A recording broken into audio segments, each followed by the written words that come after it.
Waalaikumsalam, ya silahkan masuk Mbak. Waalaikumsalam. Silahkan duduk.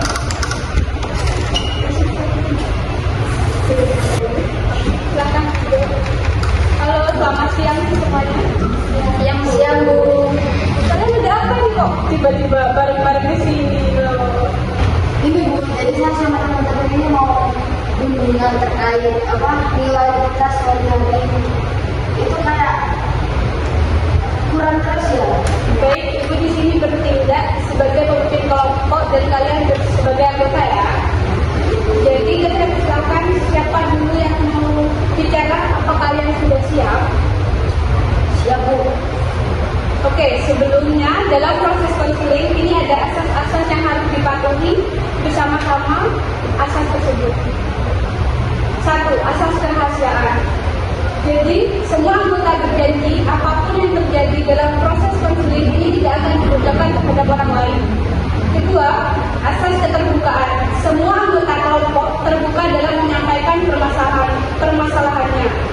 Ketiga, asas kesukarelaan. Setiap anggota sukarela tanpa paksaan untuk mengikuti kegiatan ini. Keempat, asas kenormatifan. Semua anggota mengikuti norma-norma yang berlaku, menjaga sopan santun, saling menghormati, dan ketika memberikan solusi untuk anggota yang lain, hendaknya sesuai norma yang berlaku. Kelima, asas kegiatan. Semua anggota kelompok mengikuti konseling kelompok ini dari awal hingga akhir. 6. Asas kemandirian. Semoga kalian setelah kegiatan ini bisa menerapkan dalam kehidupan sehari-hari yang positif. Ya. Jadi yang kedua, asas keaktifan. Semua anggota kelompok diharapkan aktif saat mengikuti kegiatan konseling kelompok. Bagaimana dengan asas-asas yang sudah Ibu sampaikan? Apa kalian setuju dan kalian siap melakukannya? Ya Bu. Oke, semuanya bagaimana dengan asas-asas yang sudah Ibu sebutkan? Apakah kalian setuju? Setuju Bu. Kita akan mengikuti sampai akhir. Kok kalian kayak tegang? Apa kalian sudah makan? Belum tahu. Kenapa kok belum makan ya Kak? Ya tadi soalnya bangunnya kesiangan, jadi nggak sempat makan. Tapi untuk mengikuti konseling kelompok ini kamu bisa fokus atau tidak? Fokus Bu, nanti setelah bimbingan saya akan makan kaki. Untuk Mila, saya sudah makan di sini. Kak, sudah. Mungkin kalian di sini mau ada apa siapa mungkin ada yang mau disampaikan kok sampai baru-baru kayak ini? Mungkin lebih dari kita ini. Jadi kalau desa sendiri itu buat jadi waktu belajar saya di rumah. Terus untuk Mila ada apa? Saya ada fokus belajar di Kakak kenapa? Kalau saya nggak tahu ya Bu, motivasinya kayak gak ada buat belajar, jadi buat saya males aja. Makin kesini nilai saya makin jelek terus. Baik, kalian kan sudah semangat dan sudah siap untuk mengikuti bimbingan kelompok ini. Dan terima kasih juga ya kepada Eka, Mila, dan Cika sudah berbagi cerita kalian. Mari kita baca satu persatu. Untuk Eka, kenapa motivasimu menurun? Boleh cerita lebih lanjut juga. Terus lihat pelajaran apa yang menurun dan apa yang kamu pikirkan. Jadi gini Bu, nilai mata pelajaran yang anjlok itu punya saya nilai kemarin itu matematika sama fisika. Itu turun drastis banget Bu. Dulu saya suka pelajaran itu, tapi belakangan ini kan saya kayak susah banget gitu buat paham soal pelajarannya. Jadi saya tuh makin kesini takut gitu kalau terus-terusan nilai saya itu anjlok terus. Dan gara-gara anjlok itu jadi saya kayak pasrah gitu loh, makanya sekarang saya harus belajar. Saya ngerti kamu kecewa, terus ketika kamu merasa seperti itu, apa yang kamu lakukan untuk mengatasi rasa kecewamu? Saya lebih suka main game akhir-akhir ini, soalnya rasanya enak aja daripada mikirin pelajaran terus. Kayak saya stres jadinya lama-lama, jadi saya lebih suka main game akhir-akhir ini. Baik, terima kasih Kak sudah berbagi ceritamu dan semua masalah ingin cerita karena kamu kurang fokus karena putus dengan pacarmu ya? Boleh cerita lebih lanjut juga? Sejak itu saya sudah bisa memahami setiap kali mengajar pikiran saya mengingat-ingatkan diri. Jadi saya mau belajar itu pikirannya ketika calonnya sesat dengan konsentrasi. Jadi yang mau belajar pasti keingat diri. Baik Mila, kamu tadi cerita kan kamu kurang fokus belajar karena kamu putus dengan pacarmu. Boleh kamu cerita lebih detail nggak? Sejak itu saya jadi merasa sedih malu. Ketika kali mau belajar, pikiran saya terlihat kenangan sama diri. Jadi mau belajar itu pikiran saya tidak ada yang apa-apa. Kelihatannya kamu sedang dalam masa sulit untuk melupakan masa lalu kamu ya? Terus untuk melupakan masa lalu kamu, apa sih yang kamu lakukan untuk move on dari dia dan tidak stuck di masa lalu kamu? Saya coba dengerin musik dan makan belajar.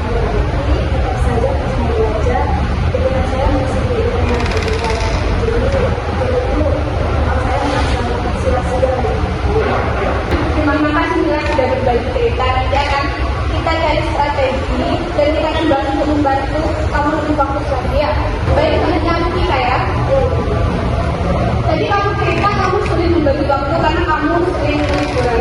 Boleh cerita lebih detail? Ya Bu, jadi akhir-akhir ini itu orang tua saya itu sering mengajak saya liburan karena saat mendekati ujian pun saya masih diajak liburan. Jadi dari situ tuh kayak sulit gitu loh untuk membagi waktu dengan saya kan memang liburan. Ya apa ya, kalau alasan orang tua saya itu katanya biar keluarga lebih banyak waktu bersama kan. Tapi akibatnya itu saya jadi ketinggalan belajar. Baik kita, sepertinya kamu ingin menyenangkan orang tua dan ingin lebih banyak waktu dengan keluarga ya. Tapi kamu tahu kan kalau kamu pengajian ada begini? Apakah kamu tidak coba untuk berbicara dengan orang tuamu? Belum, saya belum mencobanya Bu, saya takut mereka nanti kecewa. Nanti coba lagi ya karena ini mempengaruhi akademikmu dan nanti kamu bisa tidak naik kelas karena kamu sering tidak masuk kita. Ya, nanti saya usahakan. Terima kasih kita. Oke, baik ini dan ibu bertanya, apa yang menurut kalian bisa menjadi langkah pertama untuk mengatasi tantangan ini? Dimulai dari Eka terlebih. Saya belum memikirkan Bu buat ke depan itu karena mungkin saya harus mulai belajar pelan-pelan lagi ya. Saya nggak perlu memberikan nilai sampai kalau saya makin jadi terus kayak gini kayaknya nilai saya bakal jelek terus gitu. Dan juga usaha ya Kak. Terima kasih Kak. Selanjutnya Mila. Saya pikir saya harus berusaha untuk belajar dan juga harus mencari kesempatan agar ini lebih positif. Terima kasih Mila sudah mau mencoba untuk keluar dari zona yang buat kamu tidak nyaman dan kamu tidak mau stuck di posisi itu ya. Selanjutnya kita Ya mungkin kalau dari masalah saya nanti ya Bu ya, saya perlu ngobrol dengan kedua orang tua saya agar kalau mengajak saya liburan di waktu-waktu yang lebih asik nanti nggak pas tidak mengganggu waktu belajar saya. jadi tidak mengganggu waktu kamu belajar ya. Terima kasih Mika. Jadi saya tuh senang sekali kalian sudah mau berani ke sini dan tidak menganggap ruang BK itu sesuatu ruang yang menakutkan. Jadi cerita dan permasalahan yang kalian sampaikan kepada ibu tidak mungkin menyelesaikan permasalahan ini dalam satu kali pertemuan saja. Dan untuk kedepannya ibu akan lebih memantau nilai kalian itu berubah atau semakin menurun. Jadi nanti nilai pertemuan selanjutnya ibu akan lebih fokus dan lebih melihat perkembangan kalian, nilai kalian naik atau lebih menurun. Dan di pertemuan selanjutnya ibu akan menyusun strategi untuk menyelesaikan masalah yang kalian hadapi. Ibu, terima kasih. Sebelumnya terima kasih banyak kita udah boleh untuk melakukan webinar karena kita emang nggak tahu lagi, udah bingung, udah pusing sama permasalahan lain itu. Terima kasih kalian juga sudah bisa berbagi cerita dan tidak takut untuk masuk ke ruangan BK. Ya, terima kasih. Terima kasih ya. Terima kasih Bu. Terima kasih. Ayo Bu.